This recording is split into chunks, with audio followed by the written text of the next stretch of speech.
ஸ்ரீ குருப்பியோ நமகா. நாளை தினம் மேசராசினியர்களுக்கு ராசிக்கு 4ஆம் இடத்து அதிபதி சொல்லக்கூடிய சந்திர பகவான் 4ஆம் இடத்தில் ஆட்சி பெறுவது சிறப்பு உயர்வு. 4ஆம் இடம் அப்படிங்கிறபோது பார்த்திங்கன்னா மேசராசினியர்கள் இது நாள் வரைக்கும் தேக திட ஆரோக்கியத்தில் கொஞ்சம் முன்ன பின்ன இருந்தாலும் சந்திரன் 4ஆம் இடத்தில் தன்னிடத்தில் ஆட்சி பெற்று வருவதனால தேக சுகம் அருமையாக இருக்கும். 4ஆம் இடங்கிறது வியாபாரஸ்தானம், வியாபாரங்கள் சிறப்பாக இருக்கும். அதே மாதிரி பார்த்திங்கன்னா 4ஆம் இடம் வீடு வாசல் வண்டி வாகன ஸ்தானம், அதனால் வாங்கக்கூடிய யோக அமைப்புகளை உண்டு.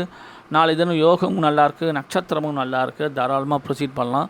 சந்திர பகவான் நாளைக்கு பார்த்திங்கன்னா ராசிக்கு 11ஆம் இடத்தில் ஆட்சி பெற்ற கிரகத்தினுடைய நட்சத்திரத்தில் சஞ்சாரம் செய்தனால எண்ணியது நிறைவேறும், தொட்டது துலங்கும், மேற்கு திசை நோக்கி செல்லக்கூடிய பிரயாணங்கள் வெற்றிகரமாக அமையும். மொத்தத்தில் அற்புதமான நாளாக அமையுது. தொடர்ந்து நல்லா தந்த அனைவரும் நன்றியினை தெரிவித்துக் கொள்கிறேன். சேனலை மறக்க